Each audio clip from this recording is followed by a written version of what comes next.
పశ్చిమ గోదావరి జిల్లా ఏలూరులో జనసేన కార్యకర్తలు ఆందోళనకు దిగారు. జనసేన అధినేత పవన్ కళ్యాణ్ పై టీడీపీ ఎమ్మెల్యే చింతమనేని ప్రభాకర్ చేసిన వ్యాఖ్యలకు నిరసనగా ఏలూరు కలెక్టరేట్ వద్ద ధర్నా చేశారు. పవన్ పై చేసిన వ్యాఖ్యలు వెంటనే ఉపసంహరించుకోవాలని జనసేన కార్యకర్తలు డిమాండ్ చేశారు. లేని పక్షంలో ఉద్యమాన్ని ఉధృతం చేస్తామని హెచ్చరించారు.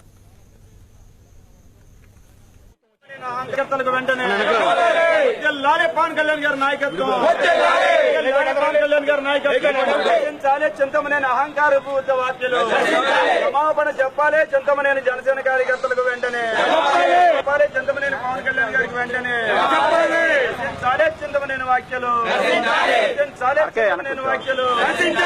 శాసనసభ్యులు ప్రభుత్వ చింతమనేని ప్రభాకర్ గారు మన ఒక ప్రైవేట్ ఛానల్ కు ఇంటర్వ్యూ ఇస్తూ పవన్ కళ్యాణ్ గారి గురించి అభ్యంతరకర వ్యాఖ్యలు చేశారు. దాన్ని మేము తీవ్రంగా ఖండిస్తా ఉన్నాం.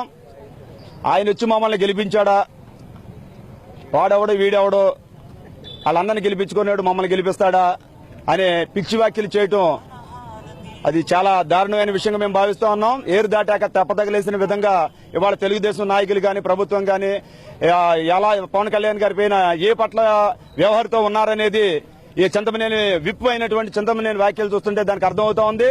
ఇవాళ రాష్ట్రంలో ఉన్న జనసేన కార్యకర్తలారా, పవన్ కళ్యాణ్ అభిమానులారా, ఒక్కసారి మీరు విషయాన్ని గుర్తు తెచ్చుకోండి. ఒక భారతీయ జనతా పార్టీకి మాత్రమే ప్రచారానికి నిర్వహిస్తానని చెప్పి పవన్ కళ్యాణ్ గారు చెప్పినప్పుడు ఏదైతే వాళ్ళు చింతమనేని గారు చెప్తున్నారో వారి నాయకుడు చంద్రబాబు నాయుడు గారు ఇంటికెళ్లి పవన్ కళ్యాణ్ గారిని బతిమలాడుకుని, అయ్యా ఇవాళ మాకు కూడా మీరు ప్రచారం చేయాలి, లేకపోతే మాకు మనుగడ లేదు, మేము 10 సంవత్సరాల అధికారానికి దూరంగా ఉన్నాం, ఇప్పుడు కూడా మేము ఓడిపోతే మాకు మనుగడ ఉండదని చెప్పి బతిమలాడుకున్న సందర్భాన్ని వాళ్ళ మన రాష్ట్రంలో ఉన్న ప్రజలందరికీ కూడా పవన్ కళ్యాణ్ అభిమానులందరికీ కూడా తెలుసు. అయితే ఈ రోజు ఎన్నికలైన తర్వాత చంద్రబాబు నాయుడు గారితో సైతం నాయకులందరూ కూడా, తెలుగుదేశం నాయకులందరూ కూడా మీ వల్లే మేము గెలిచామని చెప్పారు. ఆ విషయం మర్చిపోయారేమో మరి చింతమనేని ప్రభాకర్.